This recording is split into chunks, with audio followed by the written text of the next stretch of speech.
Incoming message. It was the dawn of the third age of mankind. Groovy. Hi-ho. This is me, Kermit the Frog. Hello there. Moopsie. I find your lack of faith disturbing. Oh, for crying out loud. Not a great plan. Program complete. Enter when ready.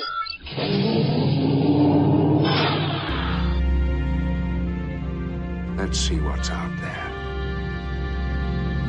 Engage. Different roads, same old spark. Talking Trek till the street lights spark. We read those sci-fi guys riding warp speed waves. Mack and DT Cammon lighting up the airwaves. Blasters of books, we geek to the core. Laughing through the lore on those sci-fi guys. Indeed, we are those sci-fi guys, and this is at Those Sci-Fi Guys show. Just two working dudes, different lives, different jobs, but a whole lot of love for science fiction and the fun that comes with. We're your hosts. I am P.S. McKay, and I gotta say, my seasonal affective disorder is well on its way out the door for the remainder of this year until September. And I'm DT Cavman, and I tell you, the season couldn't have come soon enough. It went from being like literally like 20 degrees to like 60 degrees in the span of a week. Yeah, it's wild. I saw that, and everyone on the reels and Instagram are going. All the New England people I follow, like Jay Silly or whatever, are going. It's fake spring, but I love it. But I also freaking hate it here, and I'm not freaking leaving. So, yeah. Yeah, no, I don't know. Not to rub it in or anything, but it's been in the 70s the last week and a half, and it's going to be in the 80s next week for us. Like everything's blooming. It hit 70 in Boston. It actually hit 70. It's in the mid 70s in Boston the other day. That's insane. Insane. Especially from like early March. We're in the first third of March, and that happened. Yeah, buddy. It's good though. It's good. Time change. I know this is a harder one, but I feel like this one has the most fruit to it. This one hit like a freight train, man. I tell you, I really worked a lot over the last few weeks, and so it was. This last weekend was the first weekend I had off in like 3 weeks. Oof. Like I had most of the others, I was working at least one day, if not both. And sometimes that means just doing stuff from the house, but still, it's like can't fully unplug. And I was dead to the world until like noon on Sunday. So I feel you. I walked into work and a lot of my employees were like, "Oh, boss." Yeah. I don't know. This one hit hard. Captain's log. It's Monday. Yeah, we all had a case of the Mondays. Yeah. But I feel like it's earned. You earned that time change because there's so much daylight at the end of the day. You know, I mean, everything comes at a cost, right? So you get to sleep in later in the fall, but it's darker earlier. Like, so, you know, trade-offs. No free lunch in nature. That's my lesson to all you kids. All y'all kids. No free lunch in nature. There's always a trade-off. There's just no free lunch, period. No. I will I was looking forward to this. We are now over that hump, and I'm gonna be mostly satisfied until June. And then that's when the summer solstice happens. And then after that, I start seeing the days get shorter. And I see that change happen as early as mid-July. I start noticing it because I'm like hyper vigilant in some ways. I am not a hyper vigilant person, but I will notice certain things that I have hangups on. Sun setting, sun rising, that's a hang up of mine. And I'm super vigilant about it. So I enjoyed the summer. I love the summer, but it's bittersweet because it's already getting darker. And I know, look at the bright side, Mac. Look at the bright side. Why are you always looking at the? I don't know. I'm already looking at, videos on YouTube on, hey, you can retire early if you have this much in your 401k. And I'm like, this could work.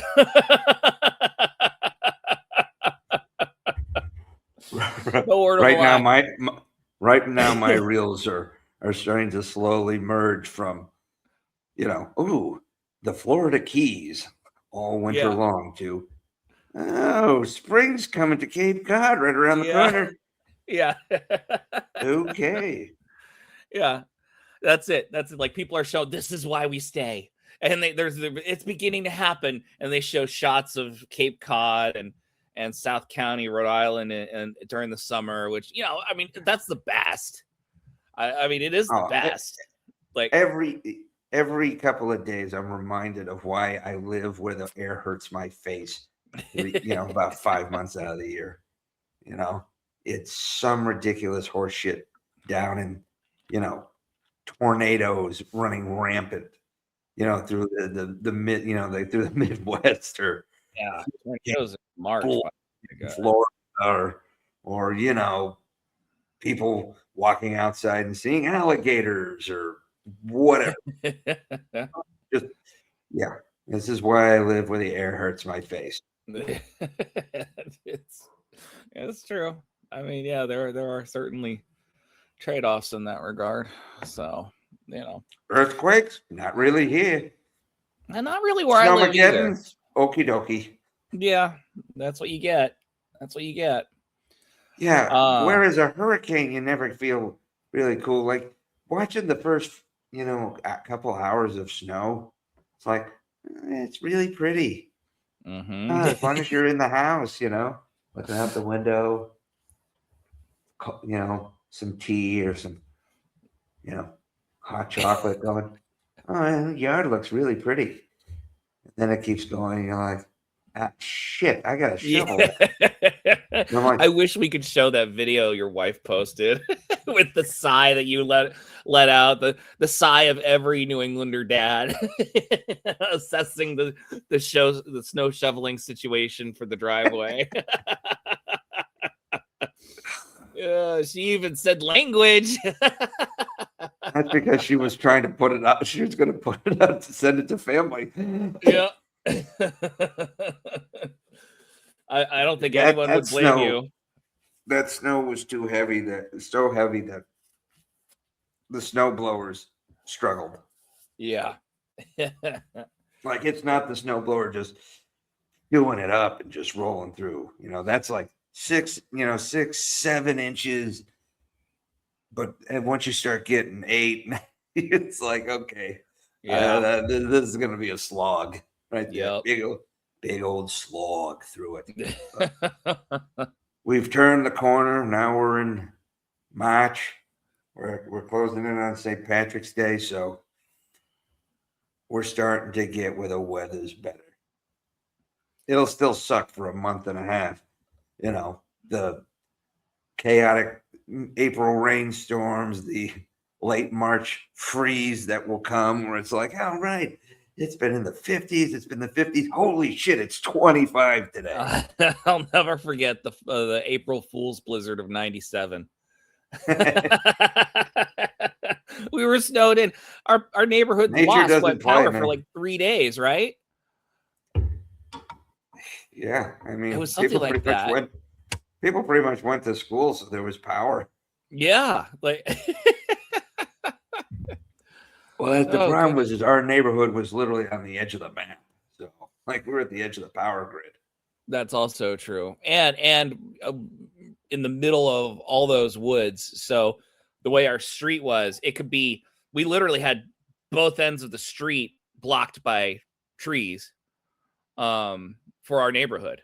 So we were stranded until some good Samaritan dads went out there with their chainsaws and started clearing those things.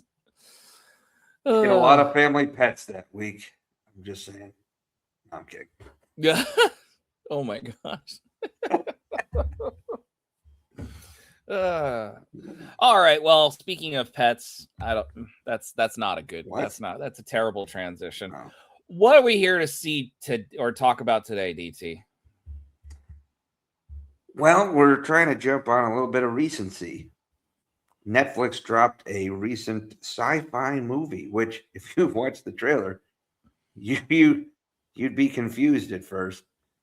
But it was confusing. I was like, "When's the sci-fi element gonna come in?" And I'm like, "Oh yeah, there's the reminder." Okay, there's the reminder. the first time I saw the trailer, I didn't even realize it was supposed to be sci-fi.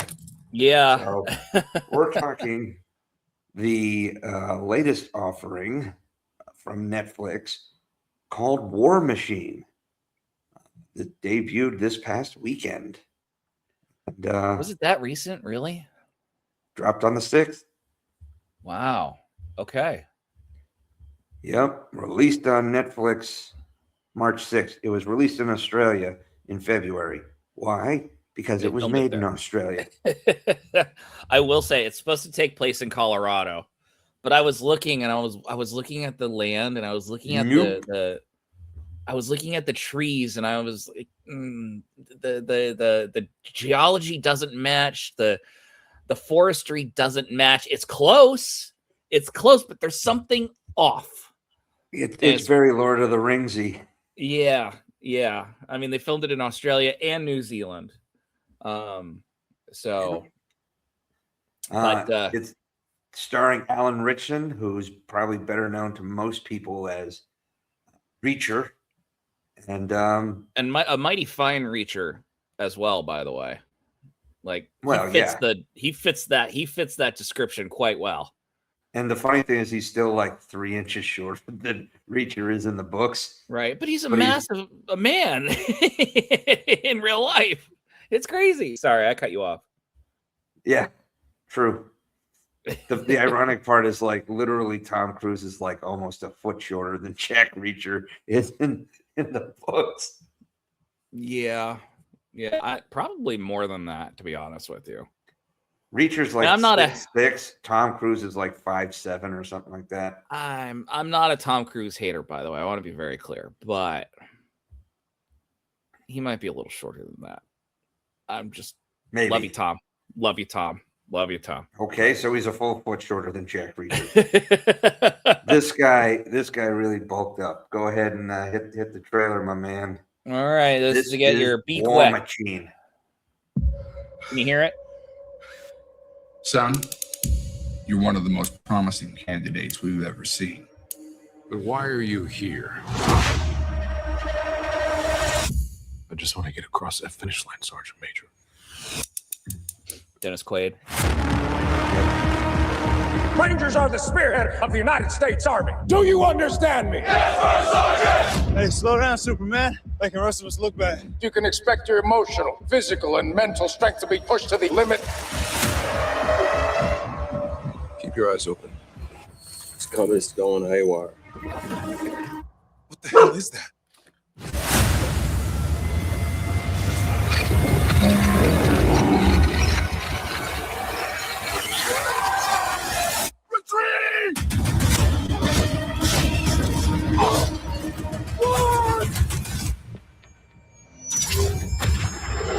Whatever that thing is, it's hunting us, and it won't stop. No comms, no flares, no firearms.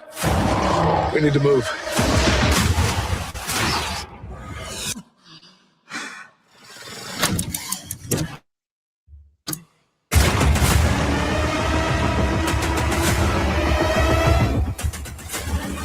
It's not about us anymore. It's warning everybody that thing's coming. Rangers, lead the way! All the way! You gotta be shitting me.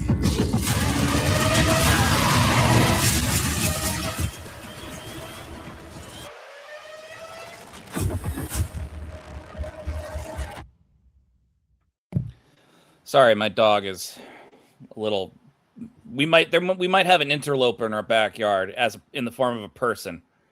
So he's kind of going nuts right now. Anyway, that's the trailer.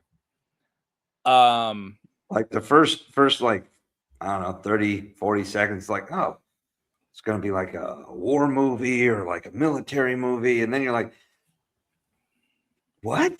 It took a hard left turn. It really did. It really did. And that's okay. Because okay. There's a lot of stuff I liked about that movie. I'm going to say that right now. I'm going to throw it up right there. I know it might be shocking for some that Mack likes a modern movie on Netflix, but hey, you know what can I say? There's more good than bad in this. I say that I don't say that generously. I say that to be very honorific of the movie. The writing, Sure. and I'm talking not necessarily I will. The writing, the dialogue, all of that, I think is above average. Like the structure of the story, they set something up in the very beginning. You see things develop and they take a right turn, and then he has to reclaim his. I mean, I don't know how much we want to talk about the plot.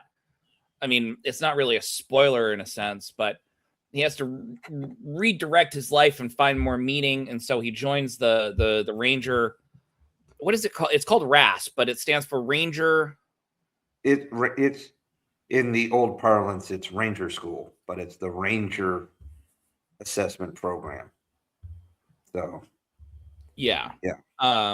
They call it RAS. Ranger Assessment and Selection Program. Right? Yeah.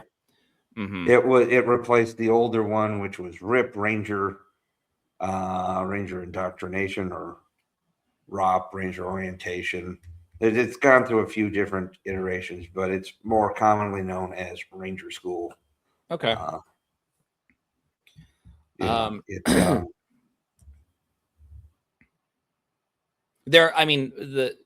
First of all, Dennis Quaid's in this. They kind of snuck him into it. He's not in it a lot. He's probably in it for maybe 5 minutes at most. And I think that's a gross overestimation. But the parts that he has and the points that he's in the movie, very effective. I appreciate it. I like it. Sure. As a civilian, as someone who has no idea how the military works in that way, I can buy into it completely. Except that at his age, he wouldn't be allowed to be on active duty, even if he was a Ranger. He's 71 years old. Quaid? Oh, I know. Yeah. Well, I mean, in the movie, he was probably 58, right? I'll give you 60. Although at the end, they would be calling anyone in to active ranks at that point. But oh yeah, no shit. I'd be putting boots back on. Trust me. But yeah, no, I can buy that he's not 71 in this, and that he's like 58, 60, something like that. Hey, look, man. He's a command sergeant major of the Ranger Regiment. Dude's seen a lot. He could be 40 and look like that. Yeah. You're being generous. 35. That's that you see things. You see things there. I grant you. Who and this guy saw everything. He goes, we know him as 81, but his last name is what? Sinclair? Never say anything. No, it's sad. You never see his name. You don't? You know what? Maybe I saw it in the cast. Anyway, if IMDb has something different, fine. Netflix just has him listed as 80. As 81. Wikipedia has him listed as 81 because when you're in these, you are given numbers. I've never went through Ranger School, so I can only go off of what some of my my friends and colleagues have told me over the years. But yeah, it's very heavily peer graded.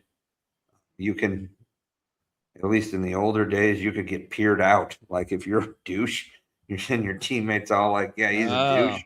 You can get. It's almost what happened here. Kind of, yeah.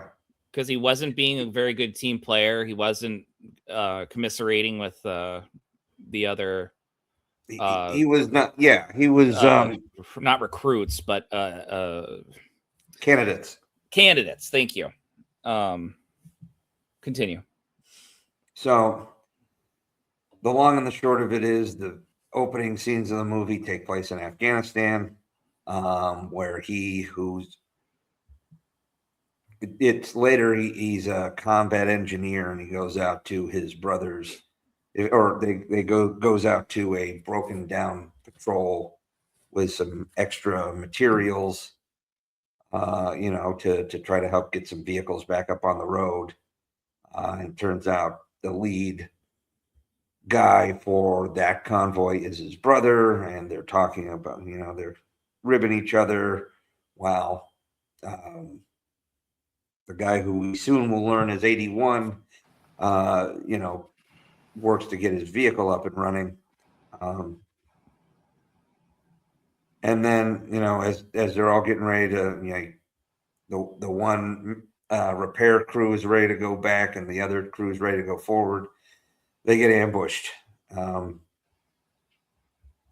It's Afghanistan, so likely Taliban, and they're hit by all sorts of RPGs and opened up, and his brother gets blown up, and then 81 gets blown up over there, and he's got a chunk of metal hanging out of his leg, and it's just utter devastation. All the vehicles are getting hammered, like all the dudes are getting killed. He finds his brother still alive, kind of heaves him up on his shoulders and tries to carry him out of the war zone. Then cut to 2 years later. Yep. 2 years, one uniform change. Yeah. He's on his way to RASP or Ranger School. We'll go with Ranger School. You just know it that way. That's fine. Well, RASP is what they call it in the movie. So, and which is the term for it now. So we'll stick with that. So this was something he and his brother had, hey, when we joined, this is what we were going to do. He's like, when we get back, we're going to go ahead. I'm going to go and do RASP, and you're going to do it with me. There you go. Him with his brother. Yep. So they got Jai Courtney to play his brother. Not bad. He reluctantly goes like, all right, fine, we'll do it. And because he wants to go, it starts in 6 months or June or something like that. And he's like, we can, we do it together and we'll be Rangers together. And you're an idiot. Fine, I'll go and stuff. And him being an engineer is key. They plant a seed, which I love. I love writing that plants seeds for later on in the movie. I think we want to stay away from the ultimate spoilers at the end. Do you concur or not? We can, or we can say when we're going to start talking about the spoilers. Yeah, we can go ahead and drop spoiler alerts. Near the end. Because we're going to talk about it chronologically. Well, I don't know. I'm overthinking this. Whatever. So basically, you kind of are led to the impression that his brother doesn't make it.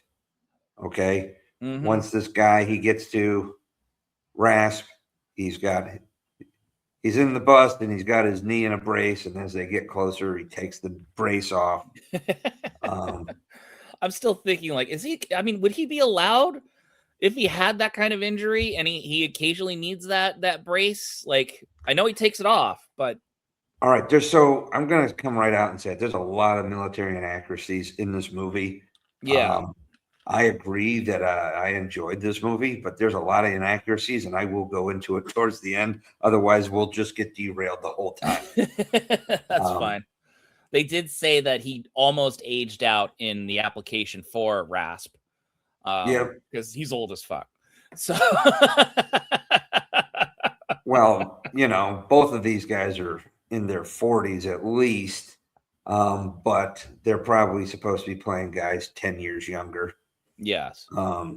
So yeah, I mean, if they joined up right out of high school, they're E6s, they're staff sergeants, the ranks they have. They could be 30s, early 30s, depends on when in the cycle it was for promotions, how fast they were. Some, so clearly you see he's a big dude anyway, tatted up. He and his brother have this DFQ tattoo for "Don't fucking quit." And by the way, just so you know, folks, this movie is pretty brutal when it comes to the death scenes. Oh my God, yeah. They do It not is not shy for the away from faint. the gore. They don't like, and it's I was not pleasantly shocked. I was horrifically shocked about the deaths that we saw and that were demonstrated very clearly. Yeah, there were, but the interesting thing is they told you it got gore was listed, I think, under severe. when you watch it in the title card, like when the Netflix give you the warning. So yeah, this is, so he's in there, and for the first, I don't know, 20 minutes plus of this movie, you really follow, well, first 5 minutes are in Afghanistan, like the next 30 plus minutes, you're following him through his Ranger assessment, right? Starts off with hundreds of candidates, and they do go through all these events, and they call people by numbers, step forward.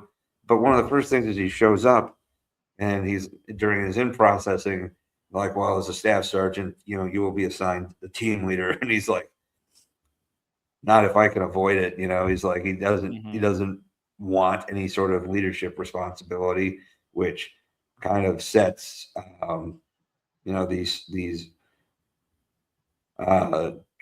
sergeants, these trainers, the cadre, it really kind of sets a lot of these guys like it on their heels a little and pisses them off. He goes out there and he's just crushing everything: pull-ups, push-ups, up downs, the runs. He's a machine out there. The runs up and down the trails and the mountains, and yeah, he's leaving everyone in the dust. And like, hey, Superman, why don't you slow it down? You're making all this look bad. One of the trainers. It would have been better if he yelled out "Aquaman, bitch," but that's okay. Yeah, that would mean that he would want to fraternize, and that wasn't his MO. They show scenes in the dining facility. He's sitting alone. Most of the others are sitting with people. You see the various training situations. He's very much depicted as a lone wolf. You get, you really get these scenes where, and at one point though, like you've got Dennis Quaid and S.I. Morales. We've got a first sergeant and a sergeant major, they're the senior non-commissioned officers, who are overseeing this training. And after 81 almost drowns himself in this underwater walk, weighted, carrying weights, right? And he, flashes back to holding his brother running towards the base, 10 miles in Afghanistan. Yep. With, by the way, a significant knee injury, fragment wound in his knee. Probably it's got to be at least a torn meniscus, to say the least. Yeah, and that's being optimistic. Mm-hmm. And he passes out, so they have to pull him out, and they have to resuscitate him underwater. And then sergeant major and first sergeant are looking at him, and he's like, all right, haul this guy in. This is bullshit. This guy's a risk. And they basically they call him a liability. And he's kind of getting a little bit of a dressing down. They're telling him that they're going to drop him. He's like, that's bullshit. I've done everything. I've exceeded everything. And they're like, well, yeah, except for, being a team player, and you're avoiding leadership at every turn. And by all rights, we should bounce you, but we want you to, because he's like, you've got the most physical potential of any, candidate we've ever seen. But so we're gonna, and then they kind of talk a little bit about we got a Silver Star in Afghanistan, being the only survivor and trying to carry his brother back to base, over whatever it was, 10 miles. It was, and kind of saying like, and dude, as soon as you got out of the hospital, you like started applying for this. Like you have not like taken any time to like grieve, recover, whatever. And all you've done is apply. And you finally get in. And now you're like, you're not bonding with anybody, Yeah. So they're basically like, we want you to voluntarily resign from the class. He's like, nope. He goes out, and then the first sergeant, he screws with him too, because all the times you see them line up at formation and they call out a bunch of numbers. If your number's called, you're gone. You're done with the course. Mm-hmm. They're not passing you to the next level. And then this time they call his number and a bunch of others. They all step forward, and then all the people who didn't get called, they pack their bags. Yep. That was the last round until the final test. The final test is a mission. It's supposed to mimic a secret operation where they're going to find a downed experimental aircraft. They've got to blow it. They've got to try to rescue the pilot, and then make it to their exfil site. And but they also can't be caught and ambushed by cadre. And by cadre, that's a lot of times military slang for your trainers, your support team who like help train you at these schools, like instructors, supervisors, commanders. You made your point. Yeah, these guys are part, but also all the guys who are doing the hands-on physical training. Mm-hmm. Your training sergeants are out there. They're all the cadre. They're gonna, Now there is a couple of interesting scenes. You've got, the different people. You see his various other candidates. You've got you got your kind of a nerdy guy. You've got your conspiracy theorist. You've got who joined because he wanted to get security clearance for access to Area 51 and things like that. And all that. It's like, dude, I'm sitting here going, it doesn't work that way. And then as soon as I said it in my head, someone goes, dude, 44, that doesn't work that way, you stupid. He's like, I had that security clearance. It doesn't work that way.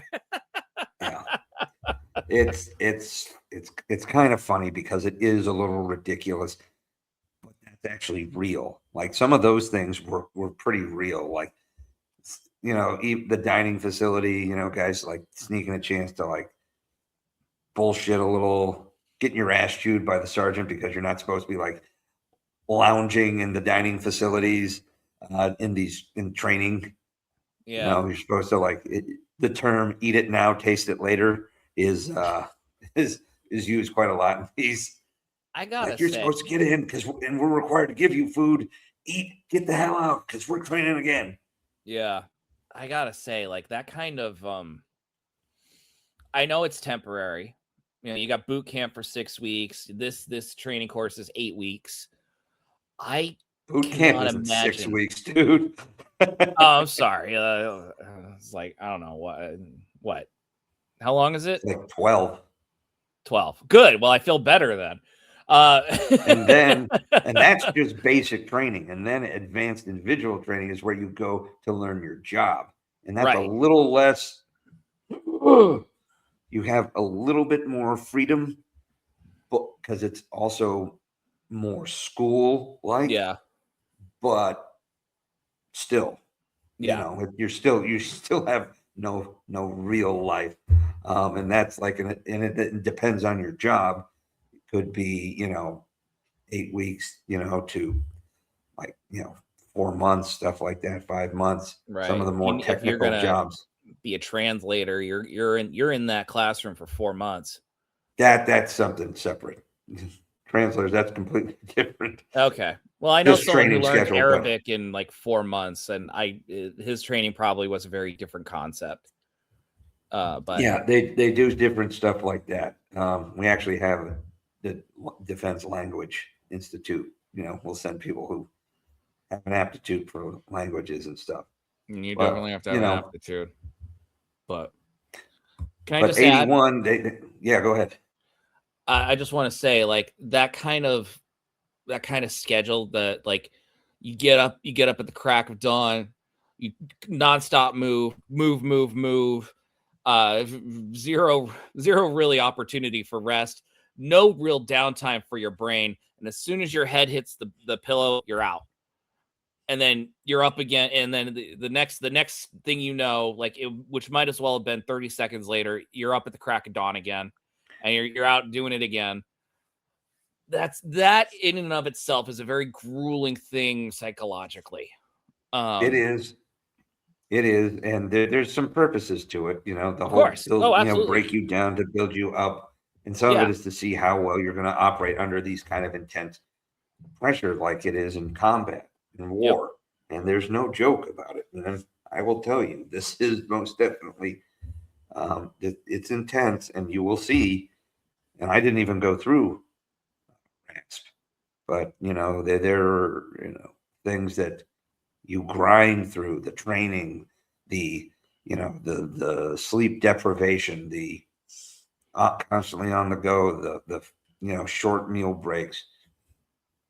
You've got to stay hydrated. You've got to get rest when you can. Like sometimes you'll see guys when they're like, all right, you'll get like a 10-minute break. Some guys will go take a leak. Some guys, some people will, dick around, bullshit. Some people will literally just lie down and go, let me know when it's time. That'd be me. That would be me. I mean, and, hell, I and do that on my lunch break. There's nothing wrong with that. There's nothing wrong with these things to a degree, because you need to be able to continue to, get rest when you can, eat when you can, find these things to do. Because right now, if you show this, somebody's like, to any normal person, you're like, okay, this is like some hardcore military training movie. Okay. And we haven't even gotten to the sci-fi shit yet. So they Like, interstitch different news broadcast clips of this asteroid that is an interstellar object that is going to be flying close by Earth, but no danger of hitting Earth. But then, you see another thing, like when 81 is talking to Dennis Quaid about, how he doesn't want to quit and stuff. He's like while he's waiting. They start animating the asteroid in the news clip, saying this is confounding scientists, and it seems to be breaking into different parts, and but there's no explanation as to why. And after when those come in, I was reminded, oh, here's the sci-fi. Okay, it's coming. But I am a sucker for a good military training segment. I would never survive it, but I am a sucker for it. And it was well told. Was intense. It was well told enough. I mean, they're rife with inaccuracy, I'm sure, but it was well told, and it showed us the characters in it and the kind of personalities that they were without being overly abrasive. And by the way, cast diverse, it was perfect. I mean, that was the exact way you do diversity. Like, they're just there.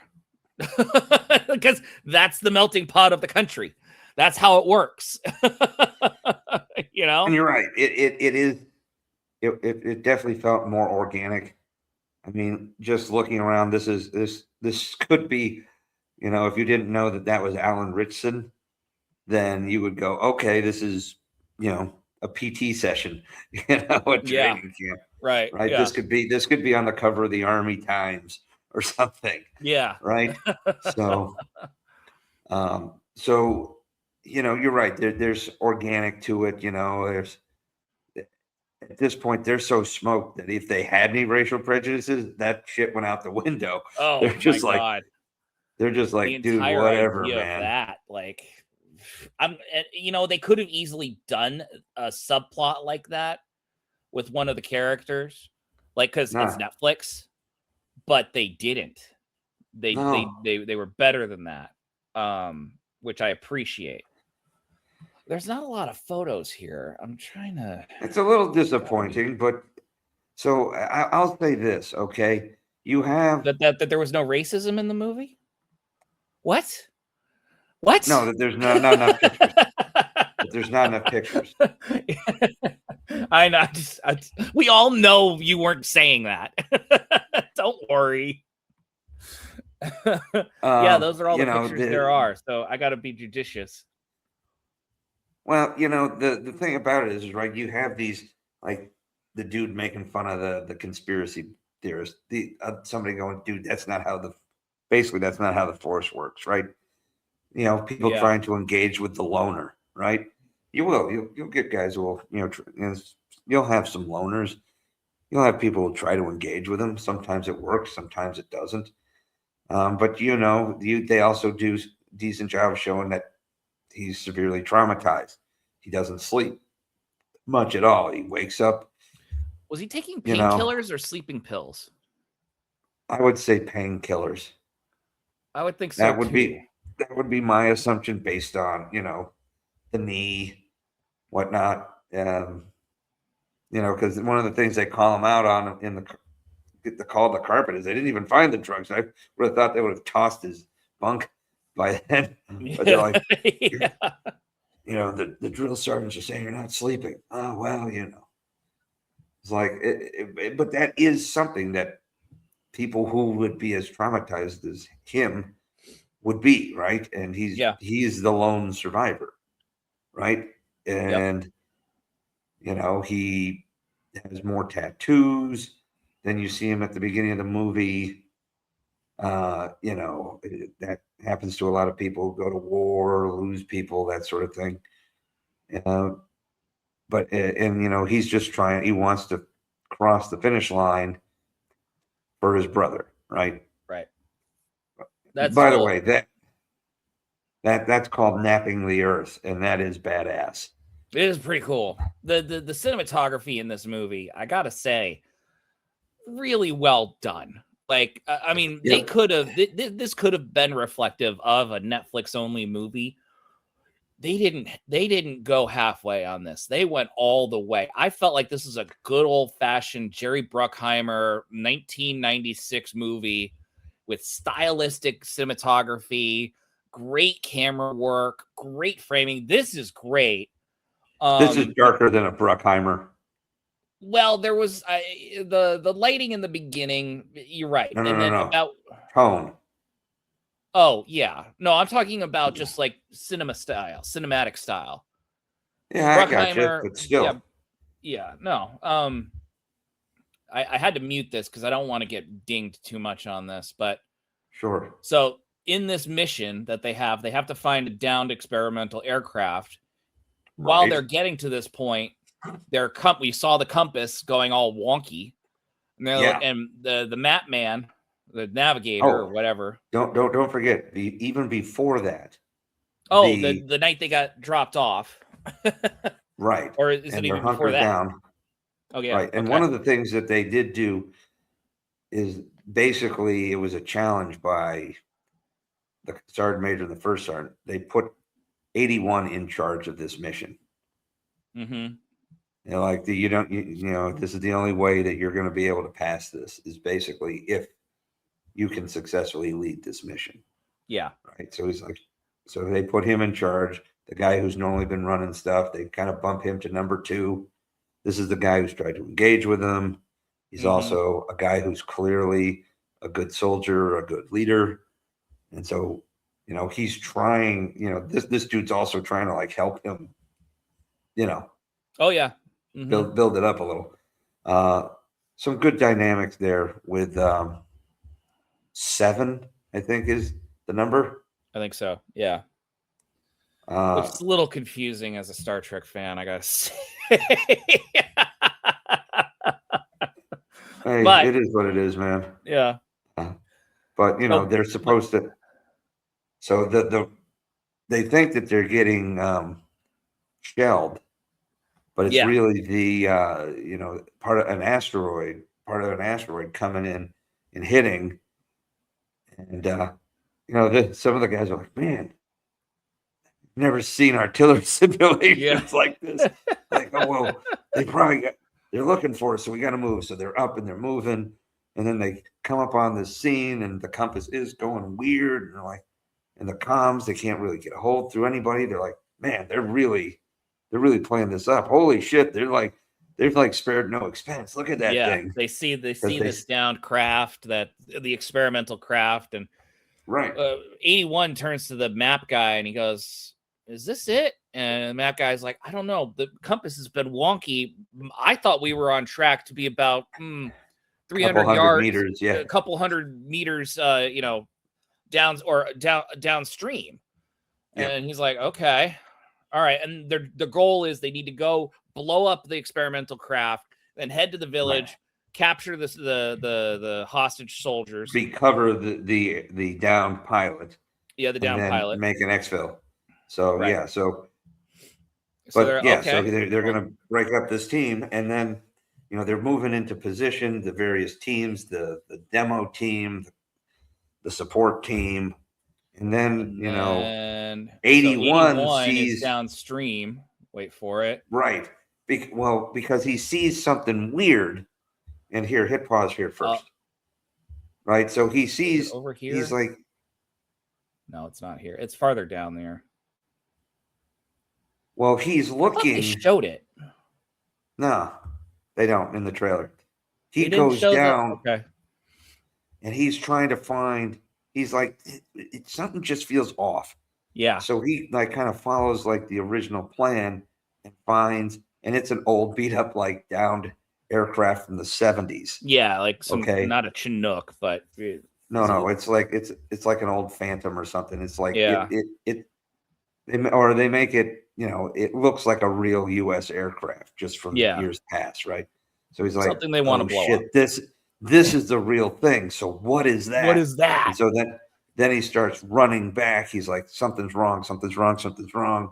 Like really wrong. Not like, we're going to get ambushed and all get kicked out of the course. Yeah, no, this is different. So, but the detonation team blows up all their C4 on this thing, doesn't even dent it. Make a dent. Yeah. And they're like, what the hell is this thing made out of? And then steam comes out. It's suddenly like doing this transformer crap. And yeah. Well, that right there, all those explosions and stuff, and that whole detonation team's dead within 2 seconds, by the way. It wipes out 2/3 of the platoon in like 2 minutes. Yeah. The radio guy taking a shot through both plates and the radio really screwed them too. Right through. And their weapons they don't have real weapons. They don't. No, they have real weapons. They don't have live ammunition. Oh, weren't they? That's semantics. What I was going to. No. Ask. Sorry, that's the real thing. Yeah, no. I get training. You're carrying a. It's a real M4. It makes sense. It'd have to be a real M4. Yes. I for some reason I had it in my head that they were like modified, capped, or something. But if they are, they have these yellow things on the front. They're called blank firing adapters, because one of the things that helps like an M4 fire is the gas release from the bullet leaving the casing. When they hit this little cap at the back of the round, it triggers, it sets off the gunpowder in the casing, and that obviously heats up and the metal expands, and it's a twofold thing. It really helps project the bullet through the rifling out the barrel, but the gas released pushes the charging handle back, which allows another round to come up. So when you have a blank, which is literally just a shell that's crimped on one end and filled with gunpowder, all it does is poof.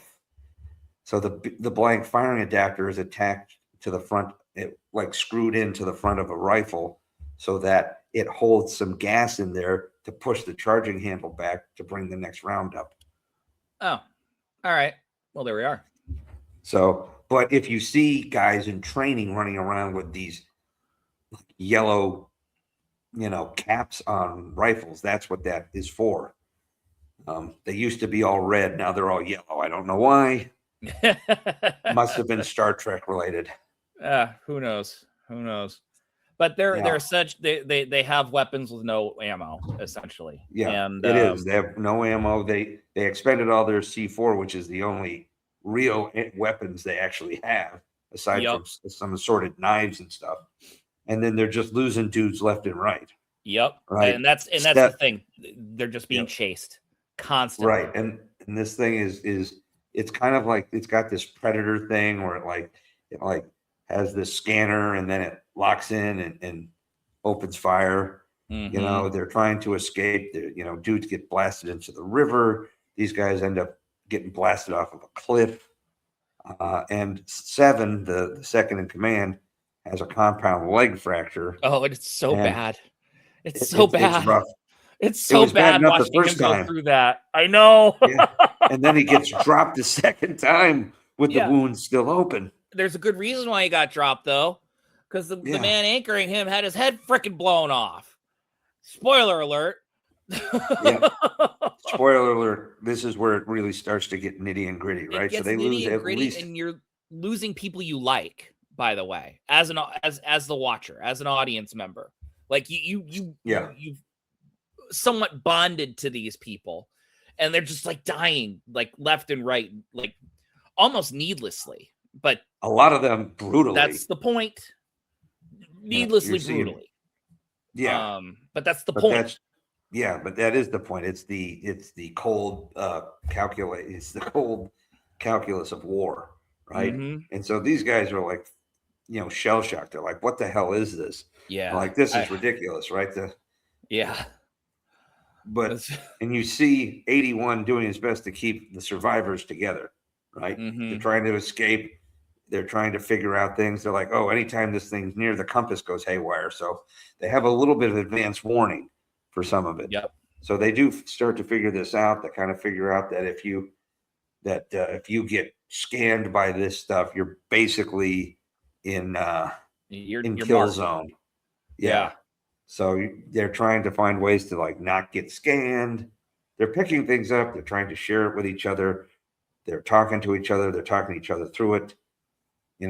They have, their packs, those who still have packs.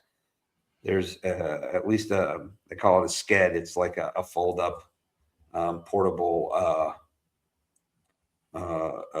litter that they put that they kind of burrito Seven in. Yeah. They put a heat retaining blanket, one of these pack up ones. They've got their ropes, but 81 starting to realize we just got to escape. We got to find help because we can't do anything. We have no weapons. So he's like, drop all on us non-essential things. That includes your rifles. You're not going to need them. We don't have any ammunition. So they're dropping those. They're dropping mags. They're leaving. That just seeing all this military equipment strewn around was giving me hives. I'm sure it was. I'm sure. No, they've got serial numbers. You're leaving sensitive items behind. I know. I thought about that too, but not on the same level. But yeah.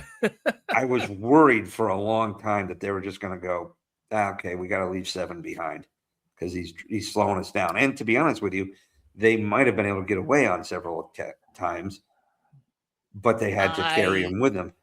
I was worried about that too, but I was pleasantly surprised that they kept with the theme of no man left behind. That would go 100% against the Ranger Credo, right? Which exactly, and everything that they stand for. Well, and everything 81 was trying to prove himself that he could do, right? Right. I mean, he at the very beginning, he was traumatized because he marched 10 miles in the desert trying to save his brother, and and the first time he opened. Is awful. Like, somebody says, "Hey, you got a medal and all this shit," and he's like, "No, they gave me a medal for the worst day of my life." And he finally opens up, and it's and he carried his brother, and he came like 100 meters short of the base before he passed out. He said his brother was still alive. He's like, if I could have crossed the finish line, then maybe my brother would have made it. Yep. That's what he thinks, right? That's why he wants to cross the finish line. That's what he said to the sergeant major and the first sergeant. That's And the all whole that piece. makes And sense. it was all that, right. all that gave him purpose, and Mhm. might be a little over exaggerated, but not by much. Not by much. Yeah, I mean, they kind of streamlined some things here and there with that, Yeah. but that it makes sense, and the Yeah. other people start to understand him, and they have a conversation. They start to open up, and they really begin to trust each other. Now he's not just a surly dick. He's got there's a story with what's going on, and this guy might be the one dude who can get us out of here, right? They start to figure that out, and he's trying to use people's skills because there was discussions like in ranks, who's seen combat, who had, Mhm. and you've got the kid who played Kid Flash from the Flash TV series, Keenan Lonsdale, playing a 19-kilo tank crewman. He's the guy who ended up using the gun on the APC. No. And then he's like, "Oh yeah, and what about you?" And he kind of drops the line. He's like, "Oh, I was 12 Bravo combat engineer." Sergeant calls him Sapper, and he's like, I was with this unit, and and the sergeant's like, kind of like stops in his tracks. He's like, "Oh, you were in that unit that got wiped Yeah. out." Mhm. He's like, "Okay." Yeah, Sergeant was like, okay. Okay, I see you. I understand you now. Yeah, that's it. So now what they're trying to do is not only escape, they realize that they got to try to warn somebody that this thing's on the loose, killing everybody. And so that's the mission. They got to get, and they're like, well, if we get to the village and find the cadre, they'll be able to get us out of here, call for reinforcements. They get there, it's already been blown up. Yep. They find one guy half dead, then he dies, holding one of the other guy's hands. And every time they move, anytime they encounter it, they lose more people, right? Yeah. So they're like down people. They find, they cross a river, they lose one dude there on the river as they're doing a rope bridge.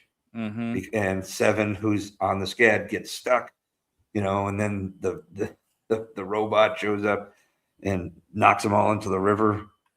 When they get fished out of the river, they find, one guy left, who had been knocked in during the original fight, knocked in the river. What was his name? Oh, wait, this 60. is training. Never mind. Damn it. That river scene was really well done. I really, really liked that river scene. It was so beautifully shot. This is the behind the scenes of it. Apparently, Yeah. Alan Ritchson did a lot of his stunts on that, in the river. I wouldn't be No, surprised. You can see they're right there near, like they're probably near a dam, Yeah. which is where they're filming this. You can see the pump stations and everything behind it. Yeah.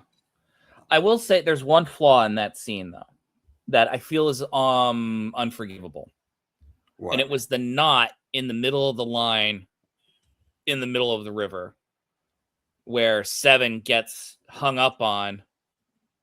Like, couldn't they have known that was going to be the problem?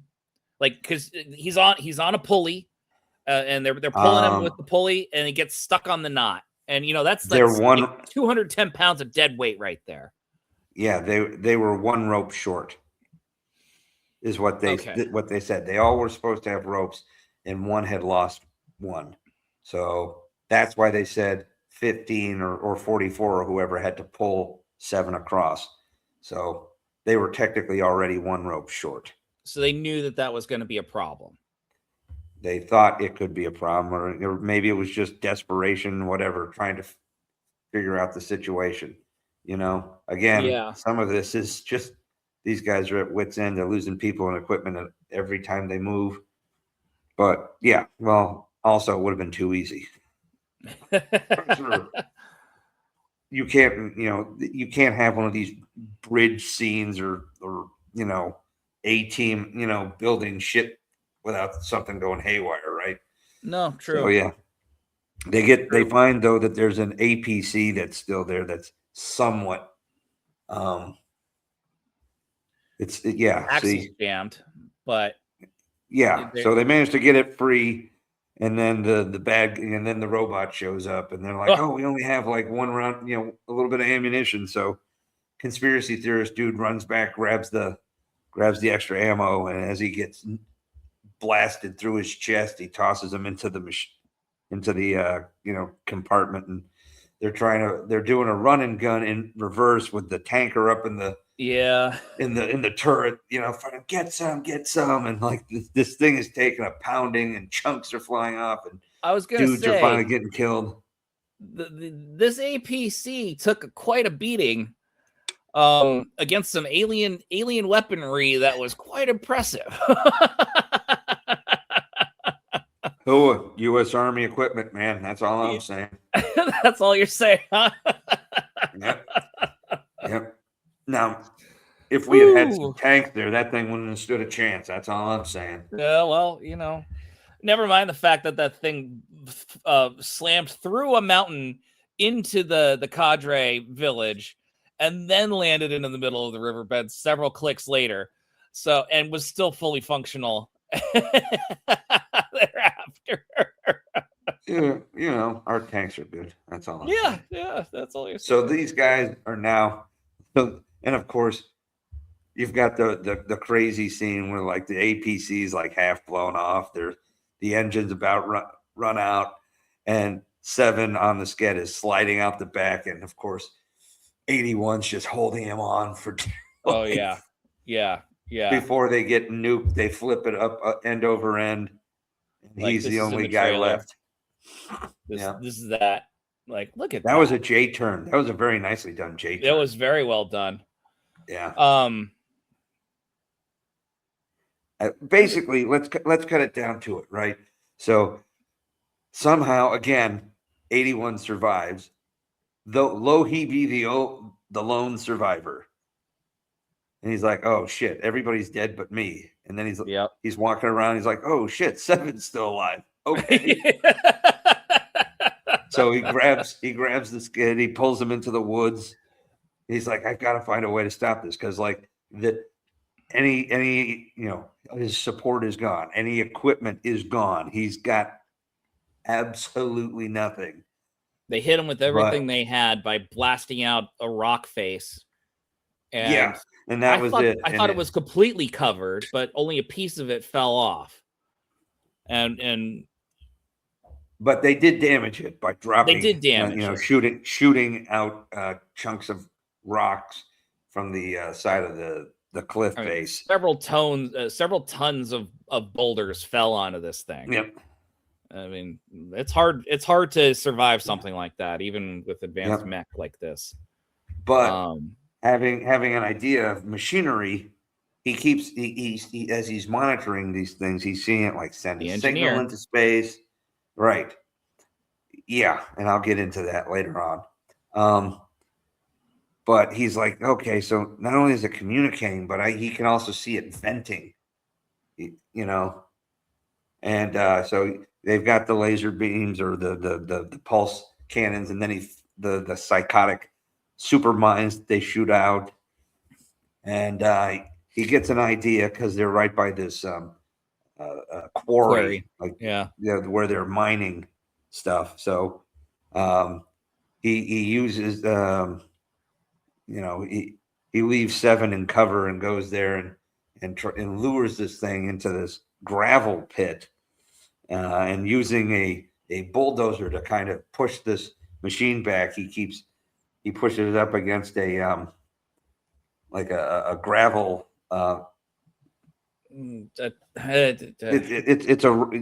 It's one of those conveyor belts that bring all the crushed up rock and stuff, and he's holding it under, and and this ore is piling up over the vents, and the thing eventually overheats and self-destructs, and and then he grabs 7 and they start. They make their way back to base, and when he arrives, they realize, there's destruction elsewhere, and it's not just one machine; it's an army of machines. And the sergeant major and the first sergeant, they pull him. They find him. It's and of subtle. course he hands 7 over. Yeah, because you think that they're recovering the bodies of the team. right. That's what it looks like at first. And then there's other shots, and then you see that it's the training base, but then there's damage to the buildings there too, and you're like, oh no, and then you see other versions of the machine that are inoperable. They're taken out of commission. They're being flown in from outside to for R&D, basically. And the so the sergeant major says, and by the way, his last name is Sheridan. So Sheridan. Yep, much like the captain of B5. Yeah, that crossed my mind. So Sergeant Major Sheridan's like, we lost half the battalion before we were able to take this sucker out, and he's like, how the hell did one guy with no weapons take this out? And he explains, the scientific principles, and this felt a little ID4-ish to me, by the way, but a little. There's a little bit of that. It wasn't overt or anything. It was just a coincidence. No, but he did. He's like, I noticed. Well, it was also like Star Trek 6. Things got to have a tailpipe, right? Yeah. So, and then they start.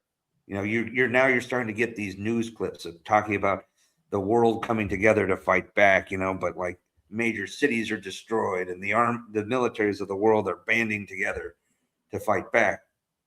But he took one down using intelligence and ingenuity rather than brute strength. So, the Rangers are, the surviving Rangers are getting ready to go on the offensive to try to take out others of these, especially since they expect more inbound, as he talks about the signals and whatnot. But they pass along all this, they're passing along this information to like the Pentagon, who's going to send it out to the allies around the world. And you kind of get this gung-ho, like they let him give the speech, and then he's like, oh, well, you're not leaving me behind. Yeah, it was a good speech. He kits up, jumps into the helicopter, and like one of the last things is like the Ranger squad leader or platoon sergeant is like, all right, you guys, good. Did anybody catch his name? Because he's like asleep in the doorway, and he's like, you still don't learn his name. It ends a little hopeful. We're like, okay, some information's been passed along. Earth might have a fighting chance. They calculated though that the second wave was going to be like 10,000 of these machines coming in, and this was only the first wave, the scouting wave or whatever. Yeah. I don't know how that would work with the trajectories of space and all that, but whatever. I'll let that go. Overall, they planted the seed for how to defeat the machine at the very beginning with 81 talking to his brother about law of thermomechanics or thermodynamics. Energy cannot be created. Thermodynamics. Energy cannot be created or destroyed.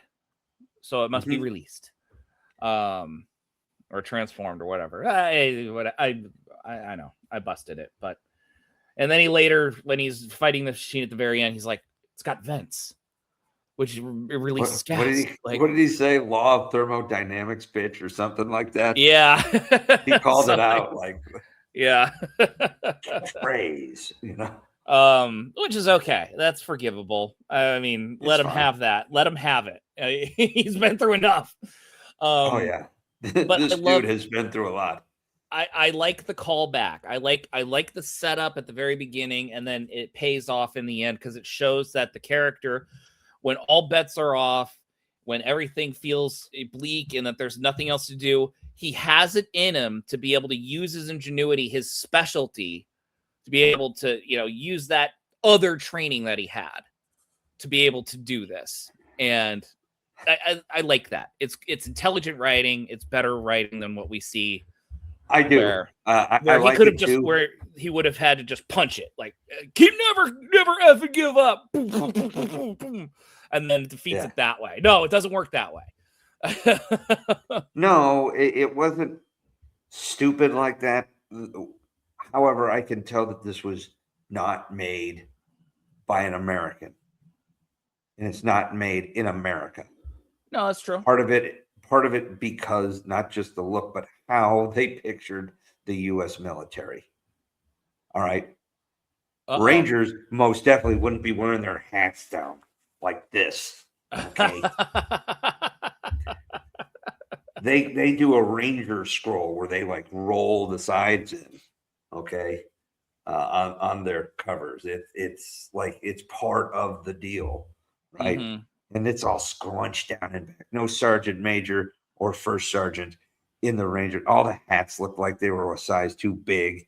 Some of their uniforms looked a little too like, did you ever wear it before? It's actually the uniforms weren't too bad, but they started off with the ACU uniforms from 2006 to 2016. Well, right? they really wanted to. But this is a timeless movie in the sense that we don't know when it takes place. It could very easily take place in 2016. Here's what I will tell you. This is why I can tell an American didn't make this movie, right? Yeah. Because Alan Ritchson is wearing a full freaking beard. Okay. At the beginning. In the first season. That would never happen at all. This isn't the Civil War. Okay. So I'm gonna go. I first off, I'll tell everybody I liked this movie. I enjoyed it. Now I'm gonna tell you my military nitpicks because I needed to get it out. Okay. First off, you when you see the convoy broken down, and you see a guy riding up there in a Humvee with no shield or anything on it, on the gun. Yeah, that's not it. They're not using up armored Humvees. They're just, fiberglass doored Humvees. It's all like, okay, well, clearly you're not like, if you were to have filmed this in like Death Valley, you probably could have borrowed some from the Marines or something. Okay, see, that one has a turret shield. Okay. Yeah. But like the one from the one from 81's convoy comes in, he's got one dude just standing up there with a machine gun. I'm like, we haven't fought like that in like 50 years, man. We don't do that. Okay. Him wearing them standing in the middle of the road, no eye protection, no gloves, no helmet, absolutely a no-go. Okay. Yeah. I know it's a movie. I get it. You need to see their faces. You need to see their pretty faces. Yeah, they can do that and wear a helmet. If they had just not worn eye protection, it would have irritated me, but it would not have looked super stupid. Okay. But they're standing out there, no helmets, and Richardson with the full beard, that would not have flown. If he had a shaving profile, it was not a good-looking beard either. No, it was completely fake, for one thing. Even if he had a shaving profile, it would have had to have looked more like mine now. The stubble, not this. Well, like his brother has. Australians might be able to get away with it. Yeah. His brother, that's something that you could see if you were out on a 2-day patrol, but only if you have what they call a shaving profile, meaning that you cannot, medically, you're not allowed to shave because maybe you got a skin infection, something like that, right? Right. But even at war, I shaved every day. Okay. I shaved every day. It was basically required. Okay. Yeah. Guys in the Ranger program, you might have stubble because you're on the move for 2 straight days, and maybe you're not going to be doing that. Okay. I get that in the training. Again, no beard. All right. And this guy must think that this is like Star Trek type engineers because like Army combat engineers go out there and they blow shit up or they defuse things that blow up. That's what combat engineers do. They don't repair things in the field? No, that would be mechanics. When 44 helped fix the APC, he's like, I'm a wheel mechanic. Okay, that makes sense. That works. Okay. Yeah. That's not what an engineer. That's not what a combat engineer does. That's not what a sapper does. A sapper platoon will go up to like enemy bunkers, enemy obstacles, and like blow holes in that so the infantry or the armor can go through. They blow up minefields. They defuse minefields. By this time, technically in Iraq and Afghanistan, they had like these big weird vehicles that were going out looking for IEDs that could like uncover and detonate IEDs before they blew up, like Cougars and stuff like that. Go out there, route clearance patrols. They could come. They might be out at times. They might be used as extra infantry too. But combat engineers are crazy badass dudes too. So. Anybody who the guys who do route clearance and are out there in vehicles going to either blow up IEDs or mark them and clear them, that's a level of nuts that I respect. Okay. Okay. Yeah. Not whatever they think he is. All right. I like it. I like the character. It just gives people the wrong impression of what a combat engineer is. Sure. Okay. Had some nitpicks about wearing of uniforms, the type of equipment, the beard, the mislabeling of job MOSs. That is a military occupational specialty. So when they give you the alphanumeric, I'm an 11 Bravo. That's an infantry. Each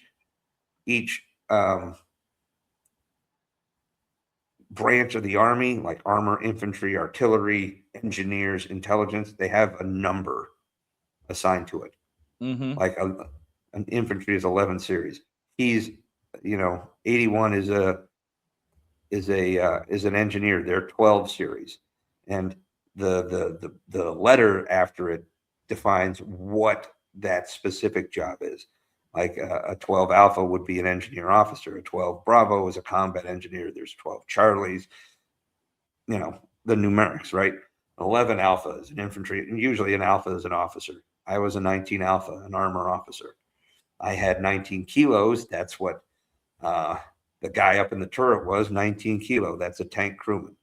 I had 19 Deltas, which were scouts who were in Humvees and Bradleys and other light vehicles going out looking for trouble, trying to find the enemy, So they kind of got most of that right. They used them appropriately when they brought it up.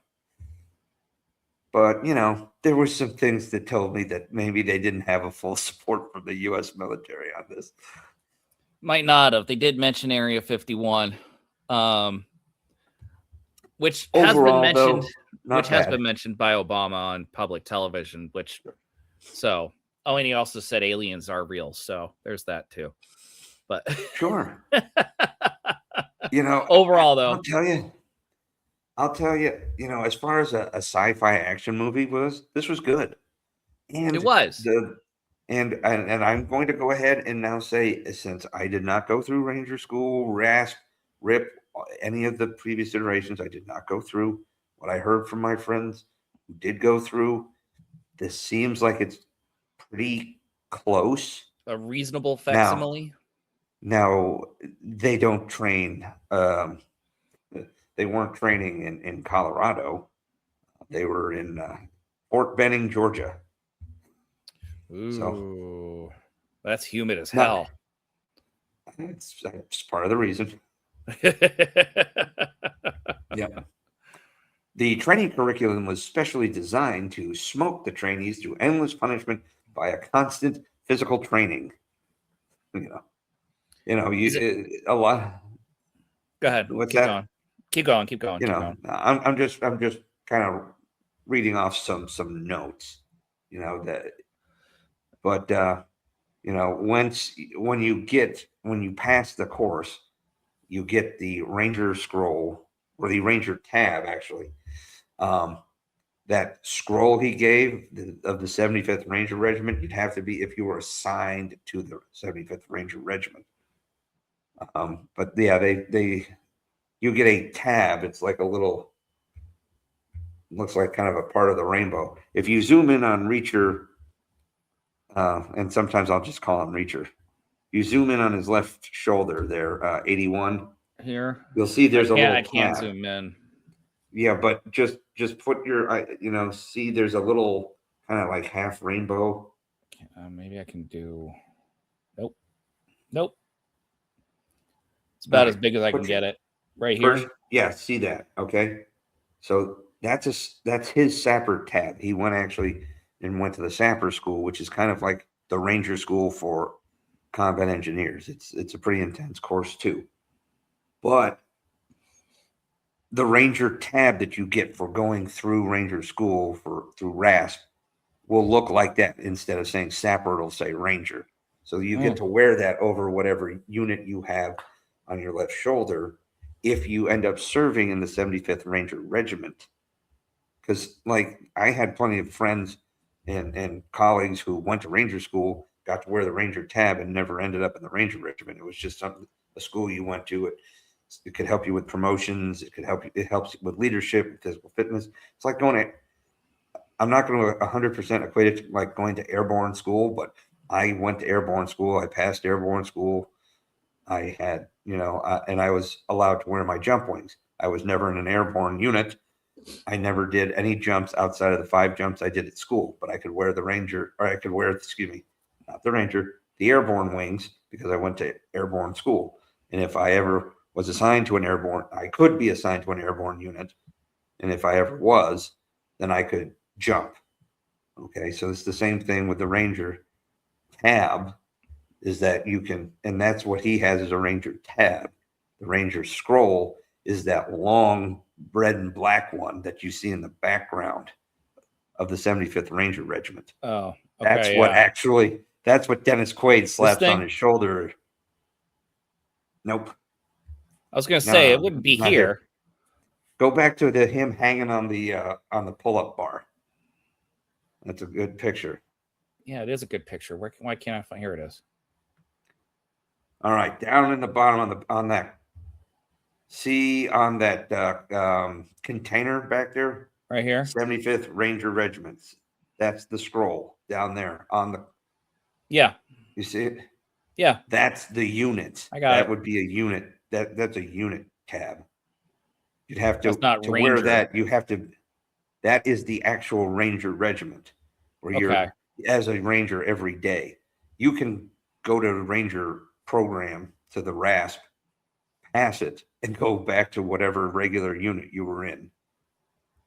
By passing it, though, you were allowed to, try to, go to the Ranger Regiment to serve. So one would think that is what you would want to do. It is. But, if I wanted to stay as a tanker my whole career and I still went to Ranger school, there's no tanks in the Ranger Regiment, right? Same thing with if you were a helicopter pilot, sure. There's a sister unit that carries all the Rangers, but they're not, it's like the 160th SOAR that handles like all of our special operations. Without diving too deep into it, you can go to the school, you can pass the school, you can wear the tab, but not be in a Ranger unit the whole time. Gotcha. Okay. So you You're can apply to go to it. That's what I'm taking out of it. The Rangers are among, they're a special, they're a special operations unit. They are a tip of the spear. They get sent on, classified missions. They're like sometimes the first into places, and they do specialized missions. Rangers lead the way.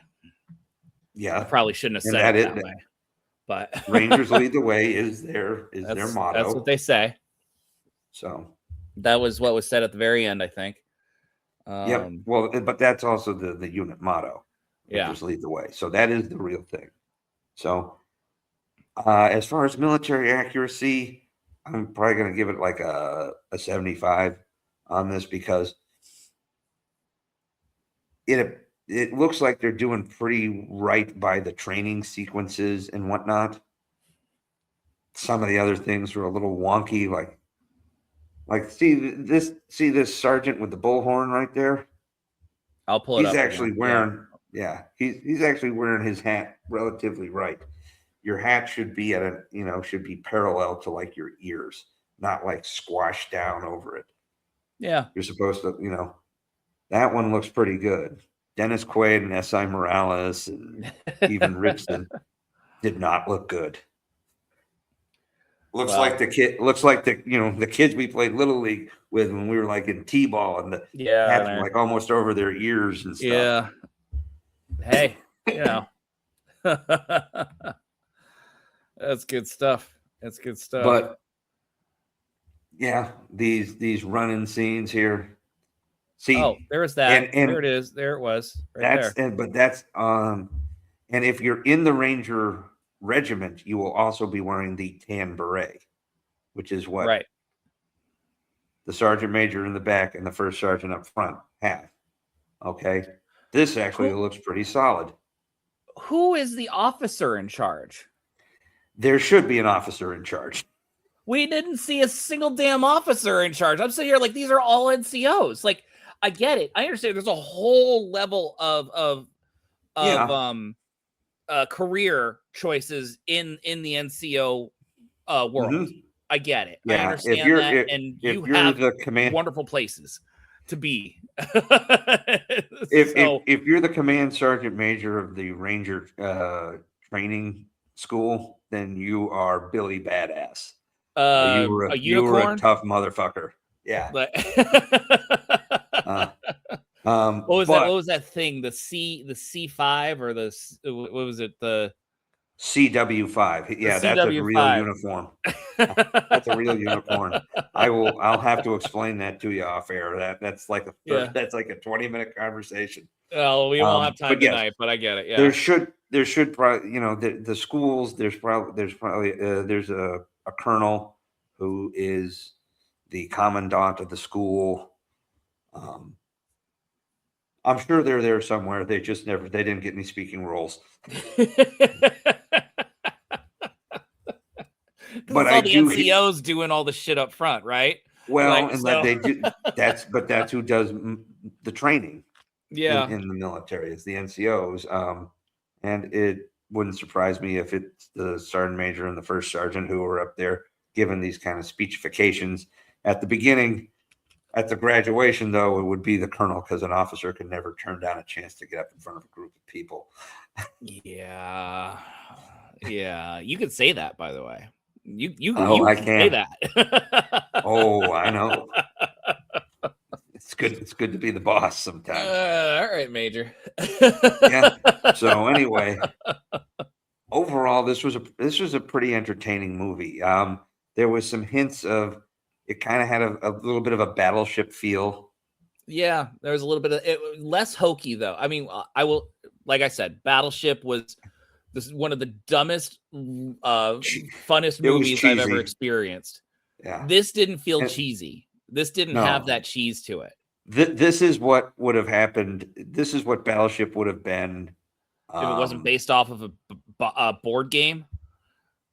Or if you just had a different producer, like this could be what a Battleship was, right? Battleship could have been this, if it was just made without the humor and whatnot. This really wasn't funny at all. No, except for some of the military centric things that I would hear, like the things people would say to each other and shit. Some of the stuff that in the training when they're bullshitting with each other. Yeah, it is pretty funny because it's also kind of accurate. It is kind of neat. Like there was some, for the most part, it was mostly action heavy, drama, intense.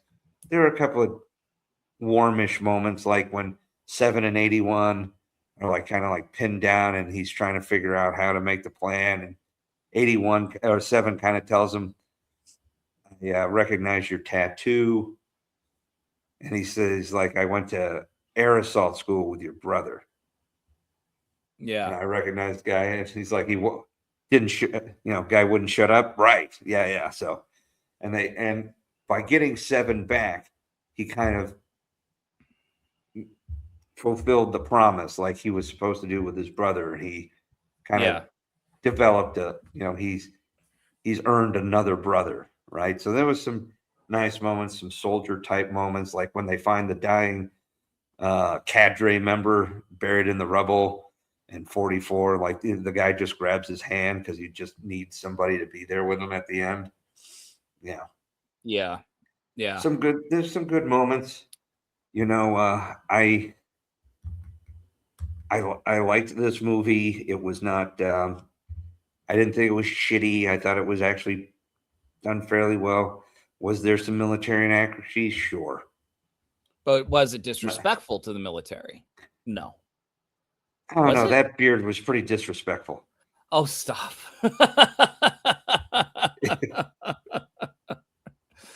I mean, forget that. I actually think it was. I think they tried to be respectful. Yeah. There was enough that that felt right. If you were to go back and look at the berets, those were good looking berets. The problem for a lot of years with people when they do the berets is they were always flat and looked like pizzas. But if you were to look at the podium scene again, those are sculpted berets. Yeah. Okay, that's. Are they a little off? Like Dennis Quaid's looks like it's a little small. That like S.I. Morales has got his is a little bit better. That flap is supposed to kind of go over to your ear, not like hover right above it. But it's not a pizza. It's not super fuzzy. Like literally, you shave the beret because it comes in fuzzy, and you got to shave it. Yeah. And so that was always. Yes. I was so glad when I only needed to use it for more formal affairs. Wow. I didn't have to wear it every day. Shave the damn thing. Shit you not, man. Go ahead and Google shaving a beret. I trust you. That I mean, never crossed my mind, but that would be something that you don't want a fuzzy beret.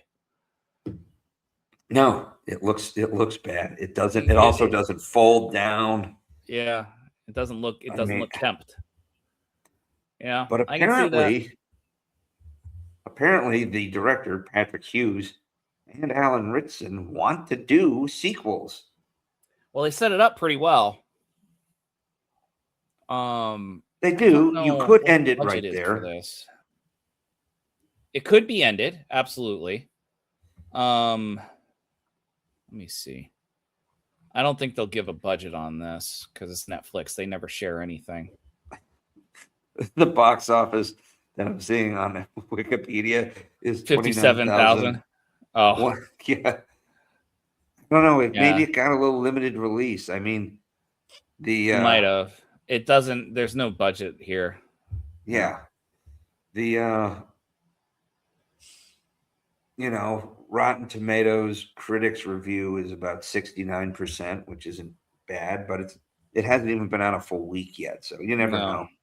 I mean, it could be worse. If the critics really hated it, they would have hated on it big time by now. It wouldn't be kissing 70%.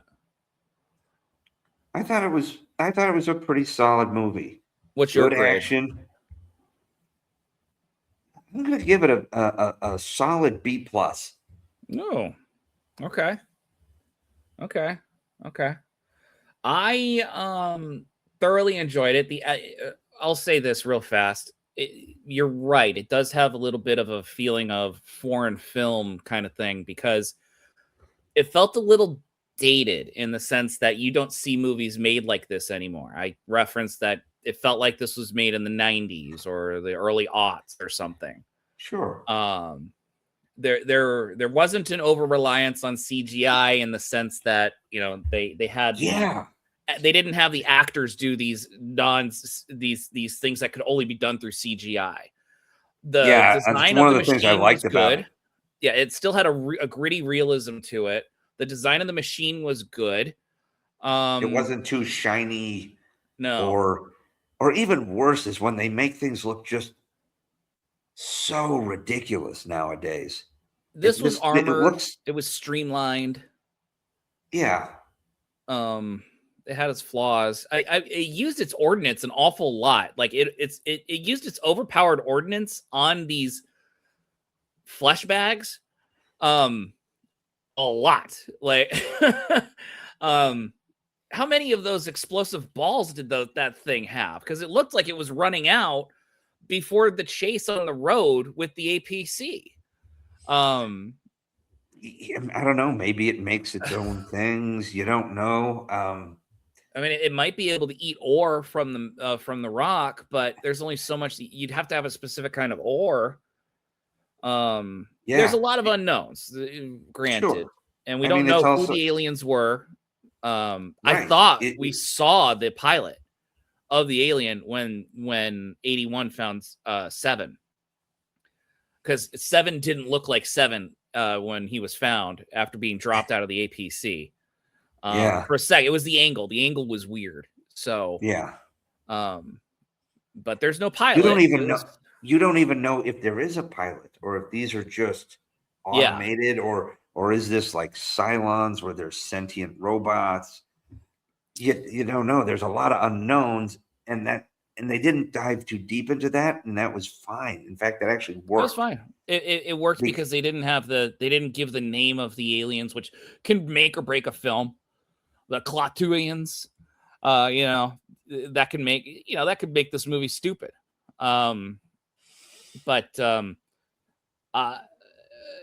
Anyway, it felt like a good throwback to the good old days of action and grittiness. The CGI was there, but the CGI looked really good. They spared no expense on this machine.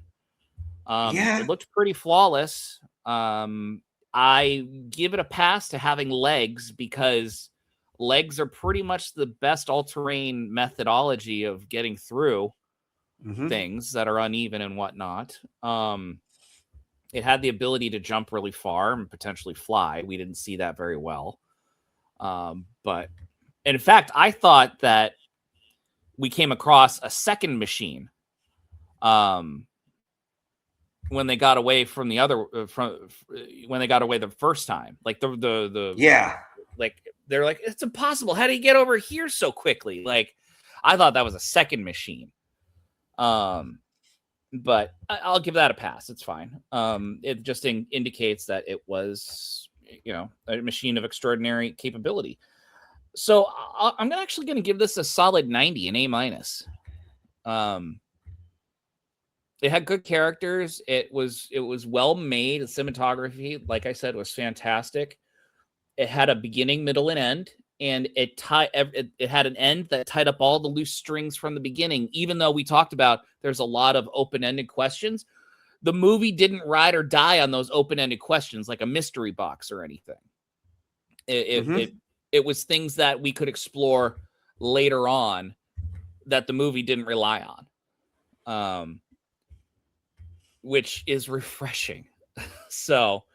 Yeah, solid A-. Really good watch. Will it win an Oscar? No. Should it win an Oscar? No. Maybe sound design. Maybe cinematography. But cinematography was good, man. I'm not gonna lie, it was pretty good. It was beautiful. Really good. So that's what I was saying. I was like, wow, they didn't pull back on this. They went all out. So go out and watch it, guys, if you still want to after we spoiled it. But it's an enjoyable watch, even if you know the ending. I'll say that. But DT, anything else? Any? It was kind of refreshing to see an original movie. I mean, did it have a lot of hints of other movies in the past? Sure. I'm not gonna lie. I noticed, some comparisons to Battleship, to Independence Day. There's a little that's 40 years of movies that you have in your brain, so it's just going to be inevitable. Right, but it was an original concept. Instead of just drop you in a group of civilians. I thought it was interesting to drop in the middle of Ranger School. Yeah. So it also showed how overpowered this machine was by getting at these Rangers who were, specialized soldiers. And while these warriors were Ranger candidates, they hadn't yet finished their training. They were still experienced soldiers. And, some of the ham-fisted things that you worry about in military movies, it really, for the most part, wasn't there. Wasn't here. Aside from the, military mistakes I kind of pointed out. Again, like we talked about, like they weren't like shoehorning people in left and right to make it, it felt very organic and natural. The units, like there was a mixture of people. It was enjoyable to see,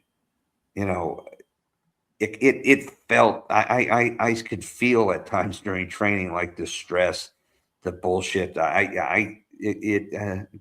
was times that it really did like give me like, oh shit, I remember stuff like this.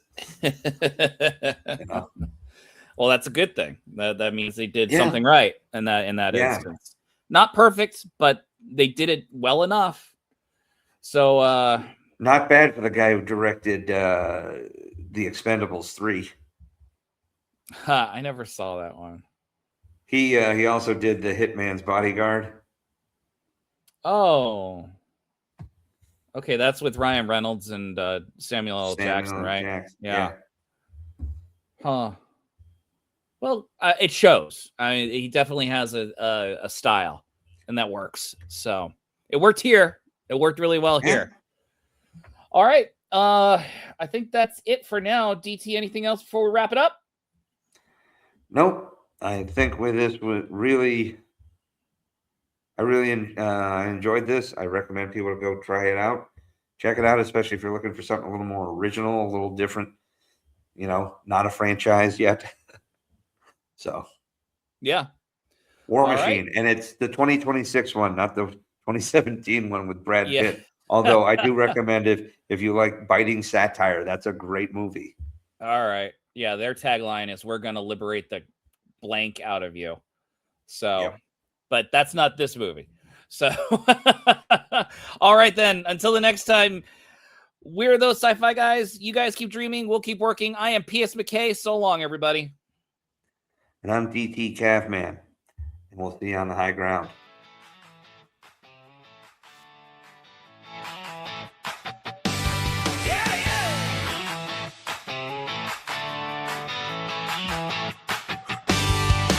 Mack's got a pen that can warp the stars. DT's got stories from cavalry scars. One writes the worlds where the heroes fly, the other old tanks under desert sky. From sandbox sports to the final frontier, two kids with dreams and a six-pack of beer. Different roads, same old spark. Talking Trek till the streetlights spark. We read those sci-fi guys riding warp speed waves. Mack and DT Cameron lighting up the airwaves. Blasters of books, we're geek to the core. Laughing through the lore on those sci-fi guys.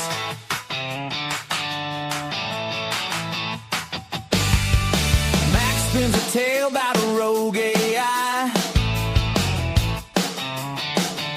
DT counters with, man, I drove that guy.